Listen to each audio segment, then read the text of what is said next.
After simple gear train, let us discuss the second type of gear train, which is compound gear train.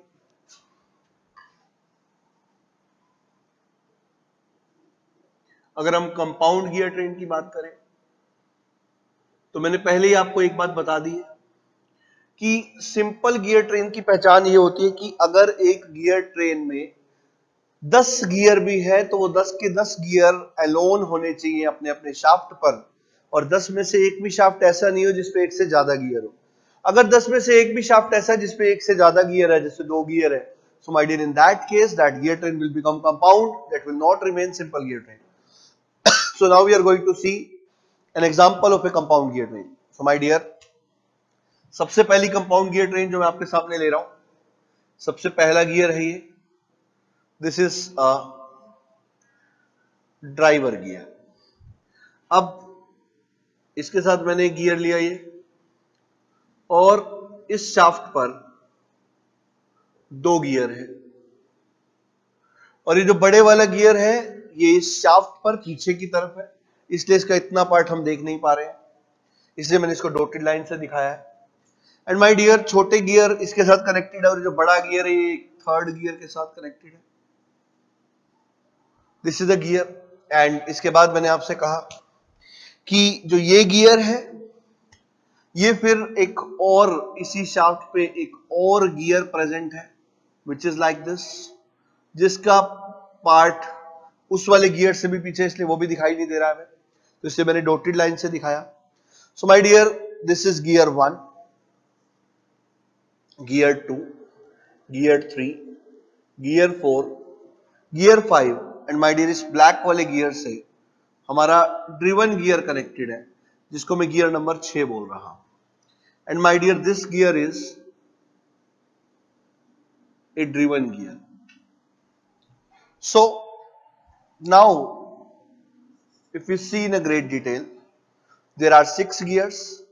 Number 1 is driver, number 6 is driven, and my dear, second, 3, 4th and 5th they are intermediate. और जैसा मैंने आपसे कहा, idler कहने के लिए मुझे ये दिखाना पड़ेगा आपको कि ये कंट्रीब्यूट कर रहे हैं या कंट्रीब्यूट नहीं कर रहे हैं।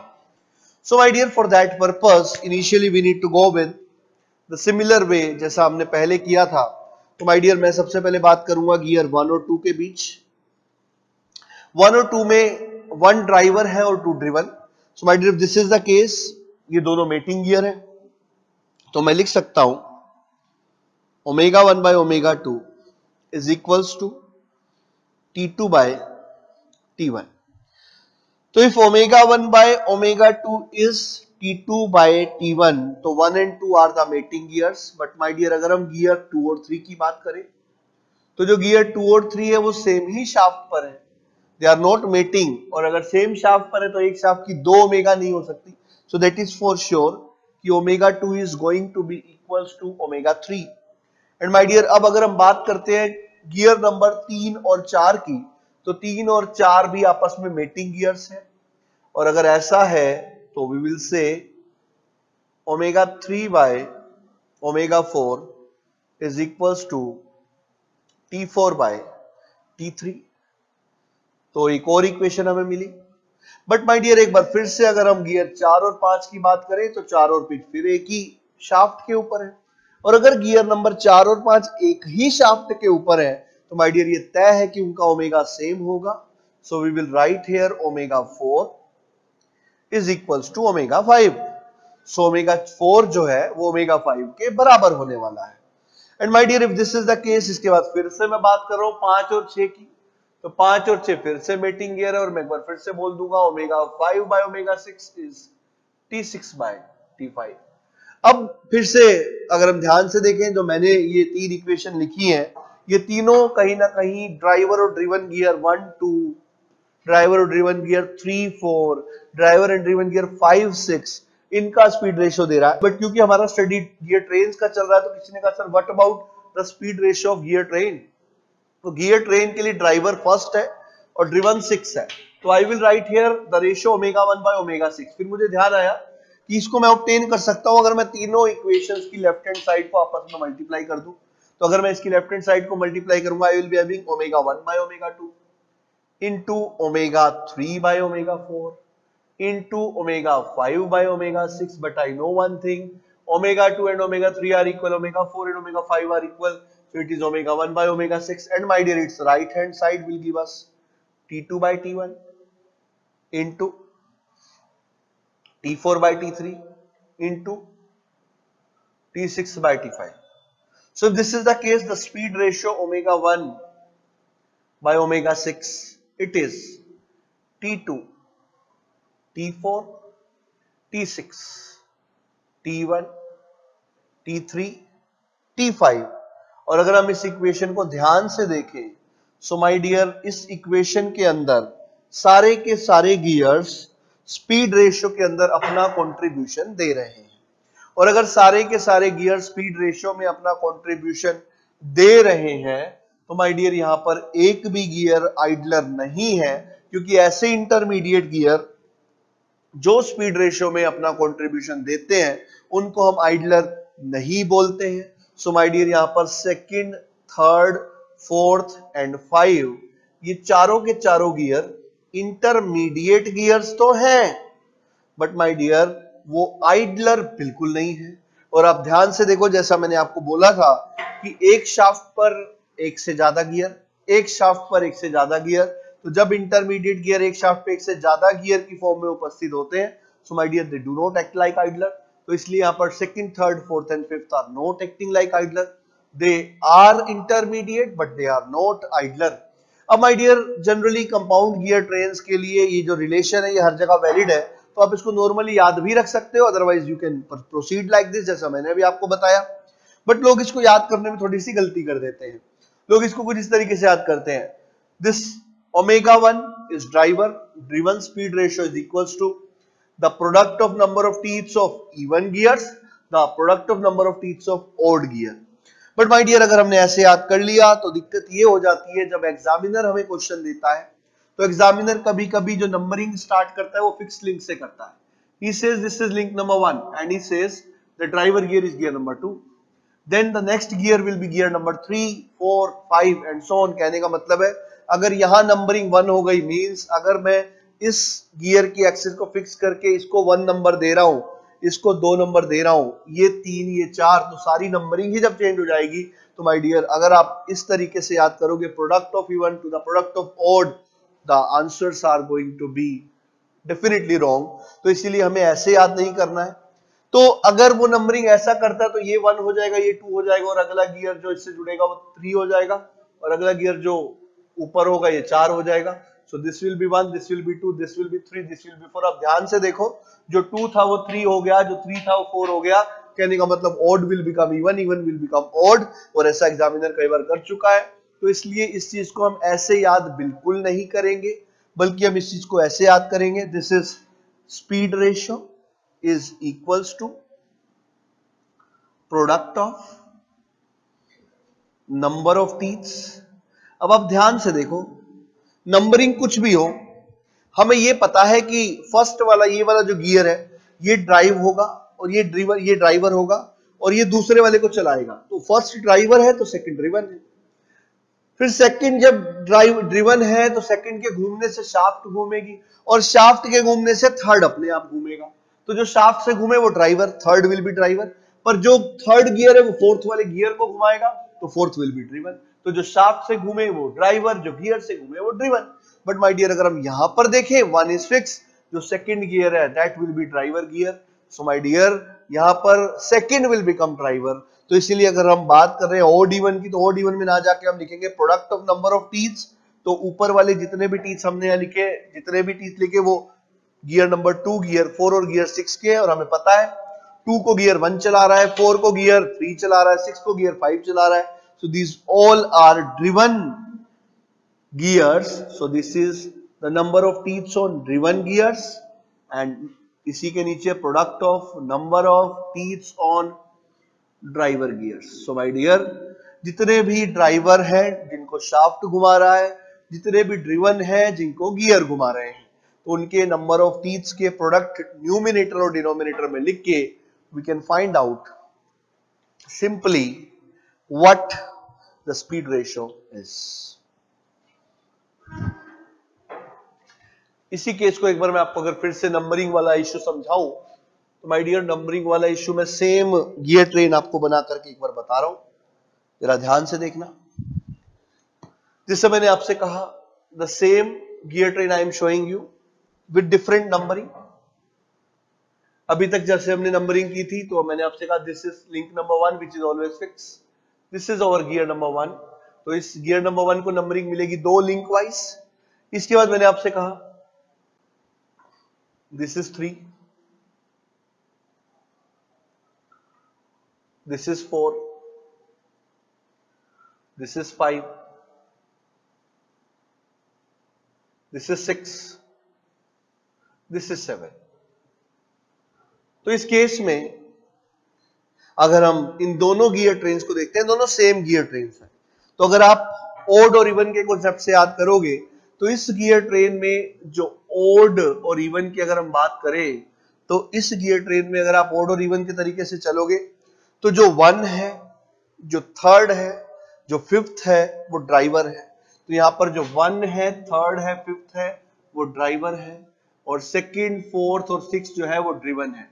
But my dear same gear train में अगर नंबरिंग ऐसी हो गई है तो यहां पर 2nd, 4th, this is 2nd, 4th, 6th are driver, 3rd, 5th and 7th are driven.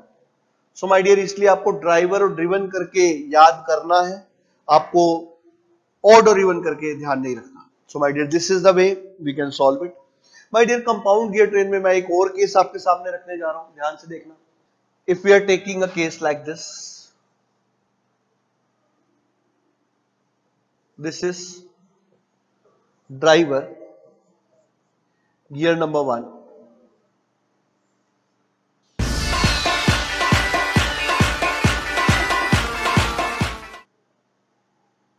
two,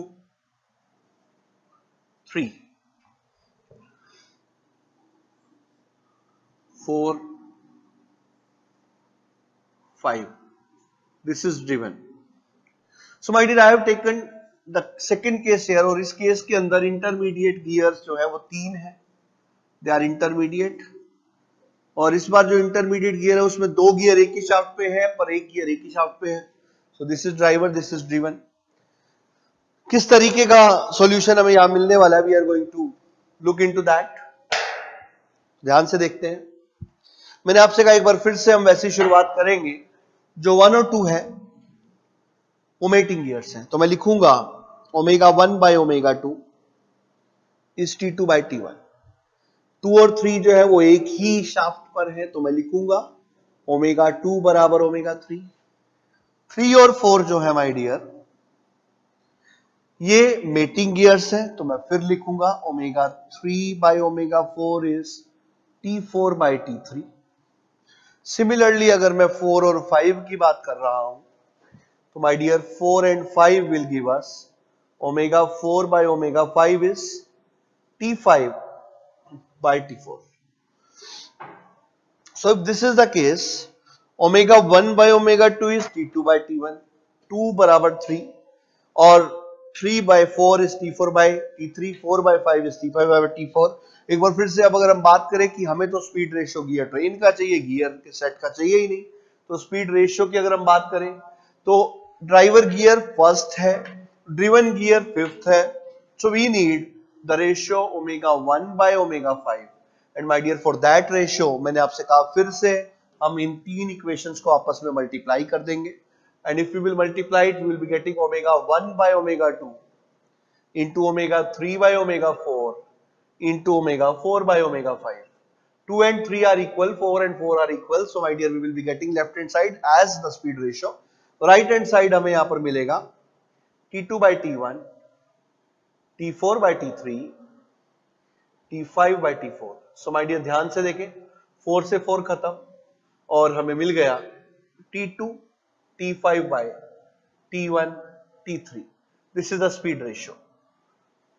and my dear आप ध्यान से देखें, एक गियर ऐसा है जो कि इंटरमीडिएट है पर वो स्पीड रेशियो में अपना कंट्रीब्यूशन नहीं दे रहा है, क्योंकि T4 जो है हमारे एक्सप्रेशंस में नहीं आया है। तो अगर T4 इन एक्सप्रेशंस में नहीं है तो इसका मतलब है कि gear number 4 is not contributing towards the speed ratio. And my dear, ऐसे गियर जो स्पीड रेशियो में अपना कंट्रीब्यूशन नहीं किया करते हैं, ऐसे गियर्स को हम कहते हैं this is an idler gear. So gear 4 is idler, क्योंकि माय डियर वो इंटरमीडिएट भी है और स्पीड रेशियो में अपना कंट्रीब्यूशन भी नहीं कर रहा। जैसा मैं आपको सिंपल गियर ट्रेन से बताता चला रहा हूं, ये वाला जो गियर है ये इंटरमीडिएट होने के साथ साथ सिंगल शाफ्ट पे सिंगल गियर है।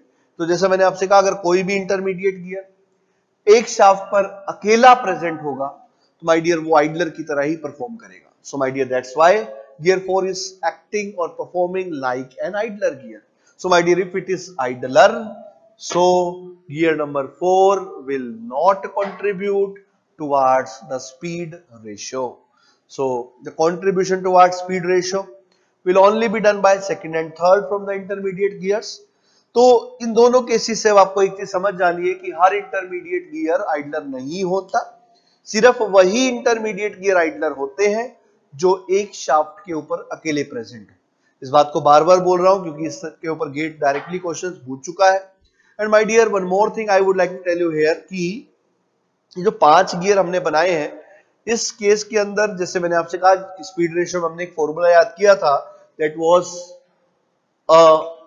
Defined as speed ratio as product of number of teeths on driven by driver. तो हम इस फॉर्मूला को यहां कैसे यूज कर सकते हैं? तो number of teeths on driven, पहले हमें ड्राइवर और ड्रिवन खोजना है।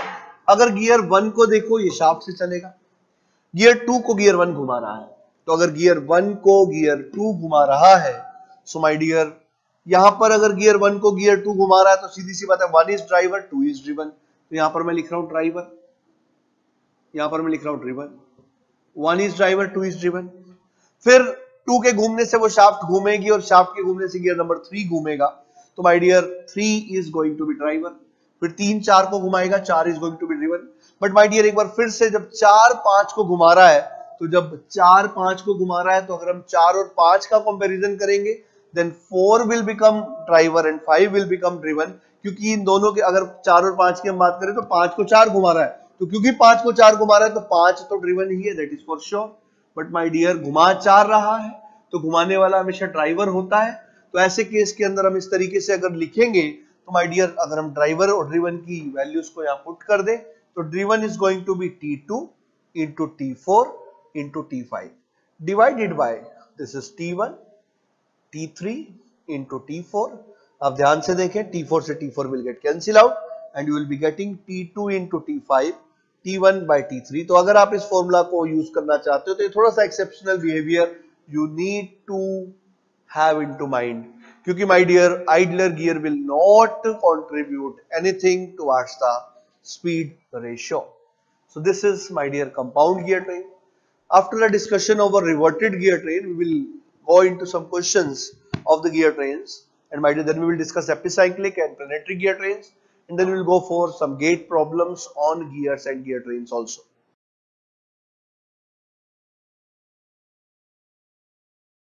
Next is reverted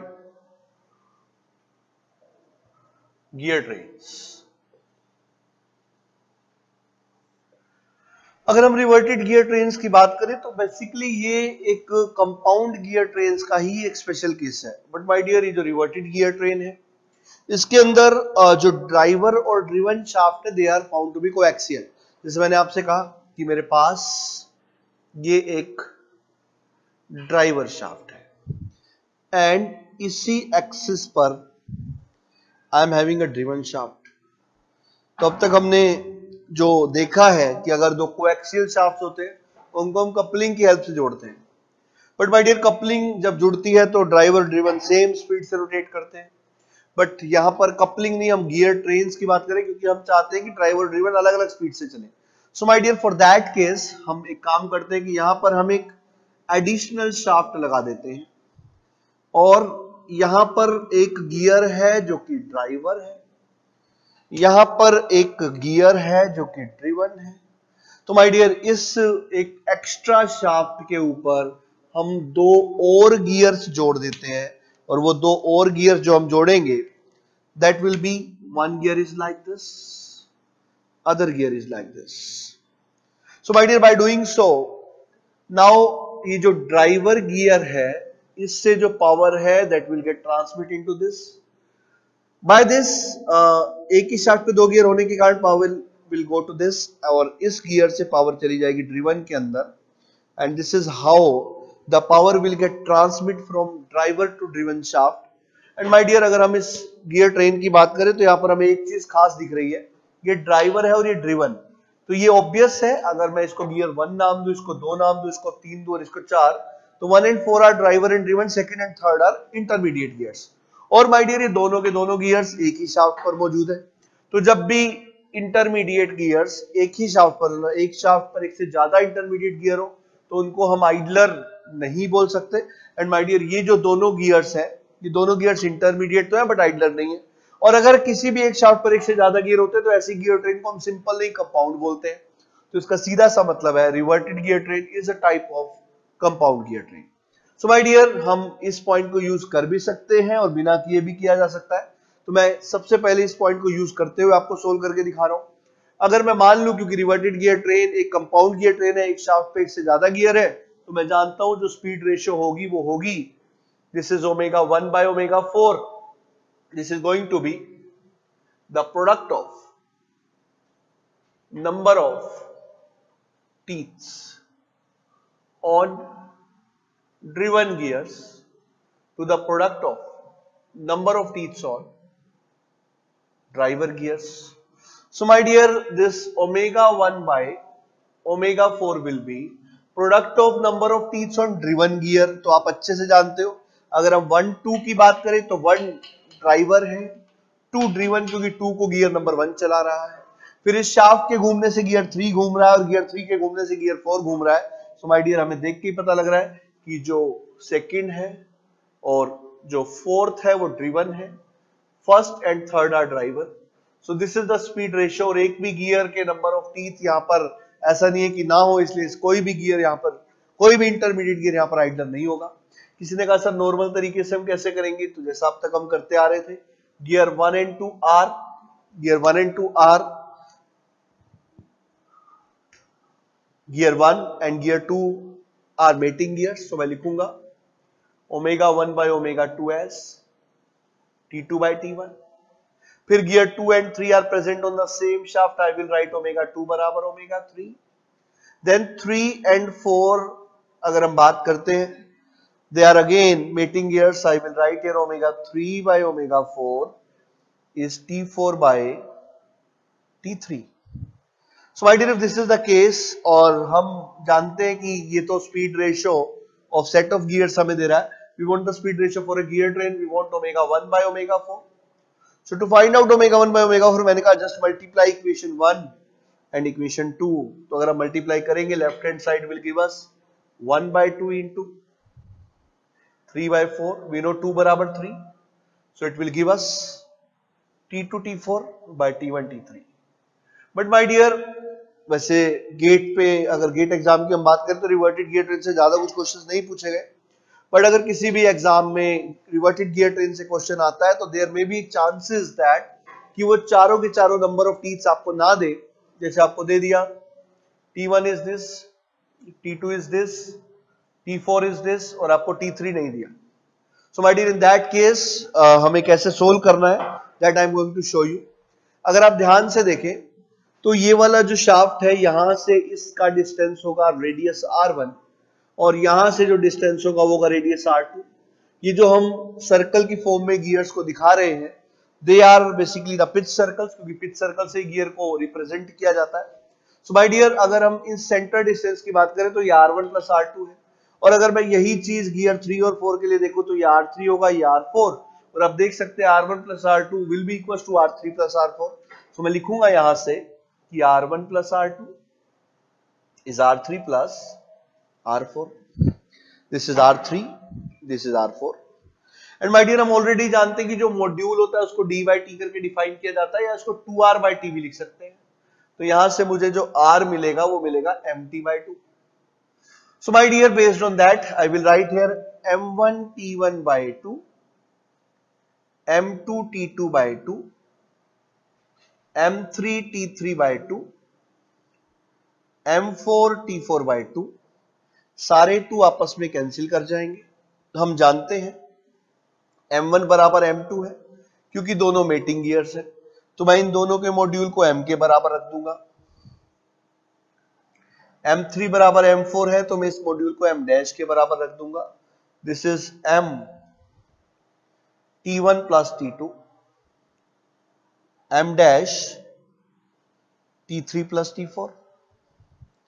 so my dear, अगर कभी किसी स्पेशल केस में आपको मॉड्यूल्स की वैल्यू दी है, you can put that.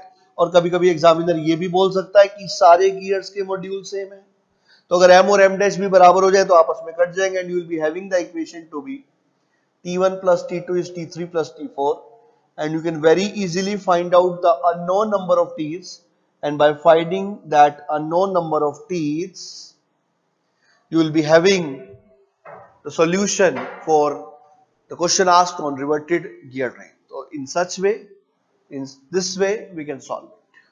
Now let us solve some problems on compound gear trains, then we will enter into epicyclic gear train.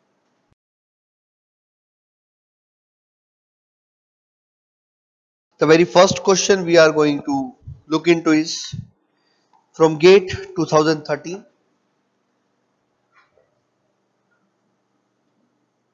for 2 marks.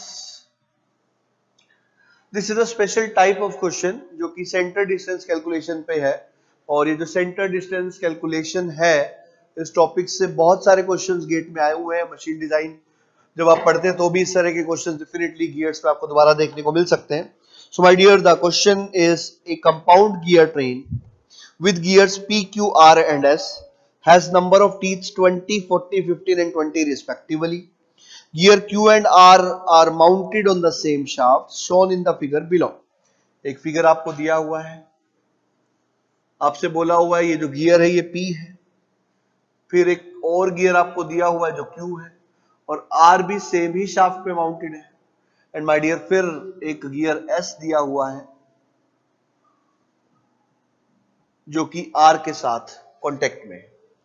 My dear, these are 4 gears, और आपको बोला है number of teeth on P 20, Q 40, R 15, S 20.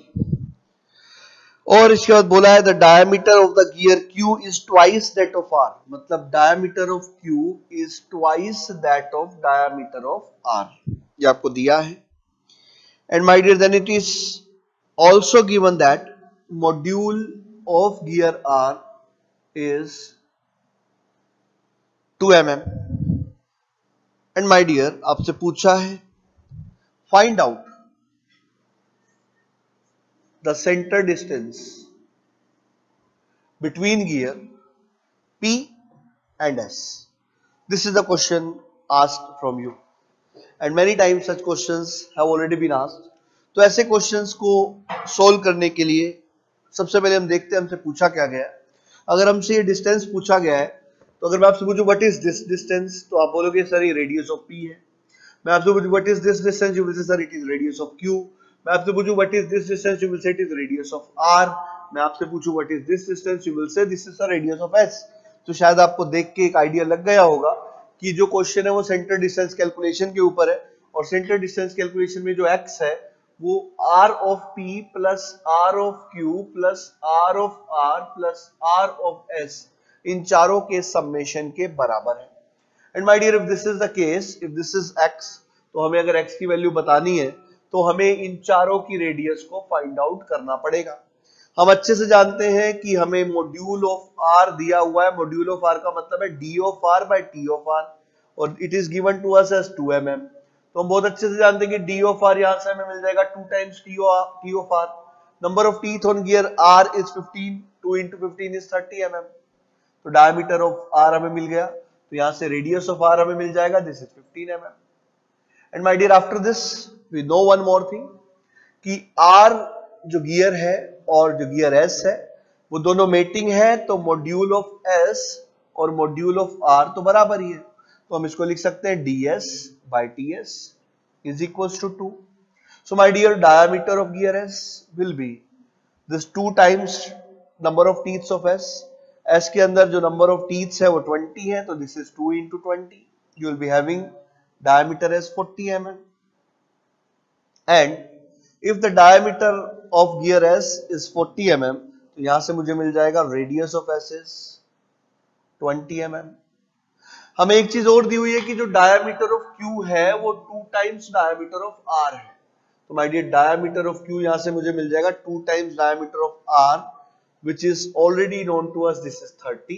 So radius of Q will be 30 mm. अब my dear we are left with only P. तो हमें यहां से एक बात पता है कि module of P module of Q के बराबर है, क्योंकि दोनों मेटिंग गियर है, तो मॉड्यूल ऑफ Q को हम लिख सकते हैं D of Q to the T of Q. And we know already that module of P will be D of Q is 60, T of Q also we know is 40, is 3 by 2. So my dear, this module of P अगर हमें पता है तो ये बराबर होगा D of P to the T of P बराबर 3 by 2, और यहां से हमें मिलेगा D of P, this is 3 by 2 into 20. So my dear, this is basically 30. और अगर हमें डायमीटर पता तो हम लिख देंगे radius of P is 15 mm. अब अगर हम ध्यान से देखें, radius of P is 15 mm, radius of Q is 30 mm, radius of R is 15 mm, radius of S is 20 mm. So this is 15 plus 30 45 plus 15 60 and 20 80. So this is 80